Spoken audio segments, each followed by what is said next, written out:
وہ پھر کرتا ہے. اور آپ نے دیکھا کہ یہ غلیظ کھیل میں جیو کے یعنی اب آپ کا کام ہو, مٹھائی کی دکان ہے آپ کی, ایک سامنے آ کے بری مٹھائی بیچ رہا ہے, بہت بری مٹھائی, کیڑے بھی ہیں اس میں, غلاظت بھی ہے, لیکن پولیس آ کے آپ کو بند کر دے, فوڈ ڈپارٹمنٹ آ کے آپ کو بند کر دے, اور جتنے بھی رش آورز ہیں جس میں کسٹمر زیادہ آتے ہیں اس میں آپ کی دکان کو وہ کسی بہانے سے کبھی بجلی کی بند کر رہے ہیں, کبھی یہ بند کر رہے ہیں, اور سامنے والوں کو کہہ رہے ہیں کہ چلاؤ چلاؤ چلاؤ چلاؤ. وہ یار 3.5 سال کے بعد بھی اس کی مٹھائی کی دکان کی مٹھائی اتنی ہی بری غلاظت ہے, لوگ گالیاں دے رہے ہیں, لوگ مٹھائی کھا کے بیمار ہو رہے ہیں, لوگوں نے مٹھائی کھانا چھوڑ دی, لوگ کسی کو شوگر ہو گئی, کسی کو کچھ ہو گیا. آخر کار جا کے وہ, لیکن وہ چلا اس سے پھر آخر کار پھر آپ ہی کے پاس آنا پڑا کہ اچھا جی آپ ہی پھر مطلب ہے 2-4 بندے رکھ لیں, 2-4 بندے نکال لیں, آگے پیچھے کر لیں, آپ ہی سے بات کر لیتے ہیں. تو اب اس کی نلائکی دیکھیں کہ وہ جو سلمان اقبال نے یہ کیا ہے, یعنی جیو کی جنگ کی گاڑیوں پر حملے ہو رہے تھے اور سلمان اقبال اس کا فائدہ اٹھا کے جھوٹ پہ جھوٹ بول رہا تھا, جھوٹا پروپیگنڈا کر رہا تھا, جس کے لیے اس کو پھر اعزازات ملتے ہیں, جس کے لیے پھر اس کو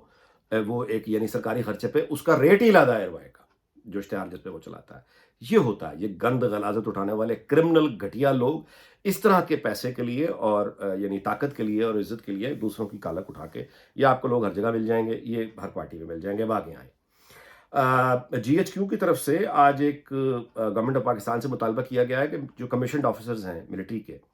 پاکستان ملٹری کے, ان کو بجلی کے جو بل ہیں اس میں 50% ریبیٹ دیا جائے, یعنی کسی طرح کی یہ چھوٹ اور پیسے کچھ واپس کیے جائیں 50%. اچھا, یہ جو 50% ہیں یہ پرائم منسٹر سیکریٹریٹ کے جو لوگ کام کرتے ہیں ان کو بھی ریبیٹ ملتی ہے, جو پریزیڈنٹ ہاؤس میں لوگ کام کرتے ہیں, پریزیڈنٹ سیکریٹریٹ میں جو لوگ کام کرتے ہیں ان کو بھی ریبیٹ ملتی ہے. وابڈا کے جو اپنے امپلائیز ہیں ان کو بھی مطلب یونٹس فری ملتے ہیں اور رعایتیں ملتی ہیں.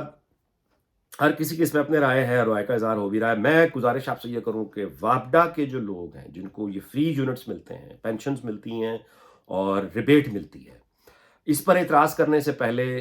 یہ سوچیے گا, جو میں آپ کو یاد دلا دوں کہ میں نے اسلام آباد جیسے شہر میں, اسلام آباد کلب کے بالکل ساتھ, یہ اسلام آباد کیپٹل کی بات کر رہا ہوں, میں دور دراز صحراؤں کی, پہاڑوں کی, گاؤں کی بات نہیں کر رہا, اسلام آباد. میں نے اسلام آباد کلب کے ساتھ یعنی ایک کھمبے سے دوسری جو بجلی کی وائرز جاری ہوتی نا, وہاں پہ میں نے ایک لائن مین کی ڈیڈ باڈی کو جھولتے ہوئے دیکھا ہے, لٹکتے ہوئے دیکھا ہے, یہ اسلام آباد میں. اس کے علاوہ میں نے ملک بھر میں ان کو کام کرتے ہوئے دیکھا ہے, وابڈا کے لوگوں کو. اگر وابڈا کے بل پر ریبیٹ یا رعایت کا حق کسی کو حاصل ہے تو وابڈا میں کام کرنے والے یہ لائن مین, مزدور طبقہ اور ٹیکنیکل طبقہ, جو بارشوں آندھیوں میں جا کے بغیر کسی انشورنس, بغیر کسی حفاظتی یعنی اکوپمنٹ کے, پروفیشنل اکوپمنٹ بالکل نہیں ہے ان کے پاس, آؤٹ آف ڈیٹ, مطلب ہے وہ بس کس طرح سے وہ کھمبوں پہ چڑھ کے اپنے بیوی بچوں کا مستقبل داؤ پہ لگا کے, اپنی جان داؤ پہ لگا کے, سلامتی پہ لگا کے, جس طرح وابڈا کے لوگ کام کرتے ہیں نا, خاص طور پہ ان کا ٹیکنیکل ڈپارٹمنٹ, مزدور ڈپارٹمنٹ, میں اوپر والی بات نہیں کر رہا,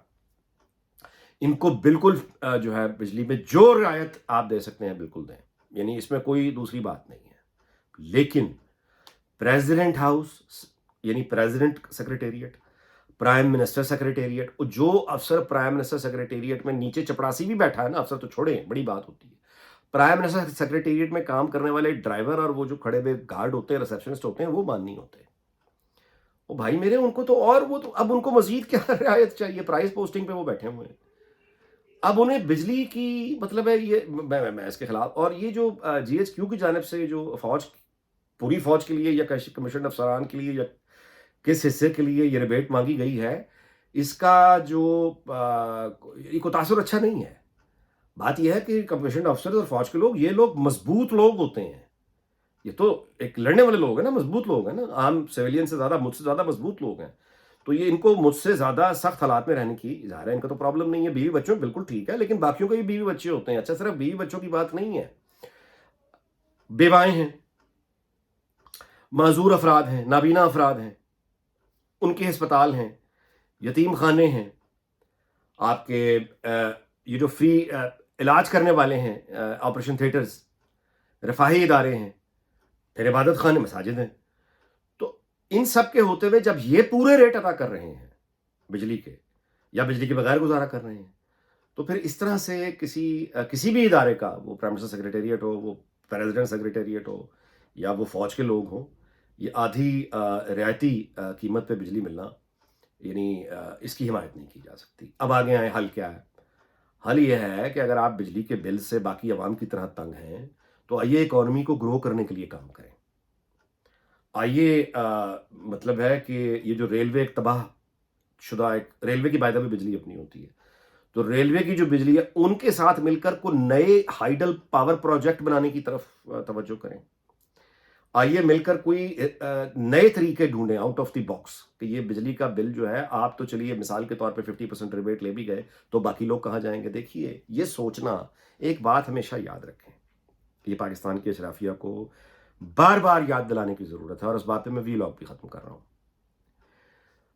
غربت کے سمندر میں خوشحالی کے چھوٹے چھوٹے جزیرے ہمیشہ آباد نہیں رہ سکتے۔ تاریخ کھڑی ہے 6000 سال کی، نکال کے دیکھ لیں۔ غربت کے سمندر میں خوشحالی کے چھوٹے چھوٹے جزیرے یہ ہمیشہ قائم نہیں رہ سکتے۔ سمندر آتا ہے غربت کا اور ان جزیروں کو لے کے ایسے ڈبوتا ہے کہ گھنٹوں اور دنوں میں سمجھ نہیں آتی کہ یہاں کوئی جزیرہ کبھی تھا بھی۔ لہٰذا وہ کوئی بھی پریویلیج کلاس ہو، پھر فرض کیا یہ 50% ریبیٹ آپ الیکشن یہ بجلی اس میں کروا لیتے ہیں، تو یہ وقتی پریشانی کا حل تو ہو جائے گا کہ بل تھوڑے کم ہو جائیں گے، کچھ لوگوں کے گھروں کے بل کچھ مہینوں کے لیے کم ہو جائیں گے، یہ کچھ گھروں کو ریلیف ملے گا، لیکن اس کا جواب آ جائے گا۔ تو بس میں اس سے زیادہ کچھ نہیں کہتا، پہلے ہی حالات دیکھ لیں کیا ہے۔ طالبان دستک دے رہے ہیں، وہ اسلام کا نام لے کر آئے ہیں، وہ نیشن سٹیٹ، آپ نے خود ایک ایسی قوم بنا دی ہوئی ہے جو نیشن سٹیٹ کو سمجھتی کچھ نہیں ہے، وہ کہتی کہ پاکستان کیا، پاکستان کا قانون کیا، ہم تو اسلامی نظام لے کر آئیں گے۔ یہ تو ہر کوئی کہتا ہے نا۔ تو اب وہ یعنی جس آئین کو اٹھا کے آپ نے پھینکا ہوا تھا، بغلوں نے بھی پھینک دیا، لیکن ان کے ہاتھ میں قرآن مجید آ گیا ہے۔ اب کیا کریں گے؟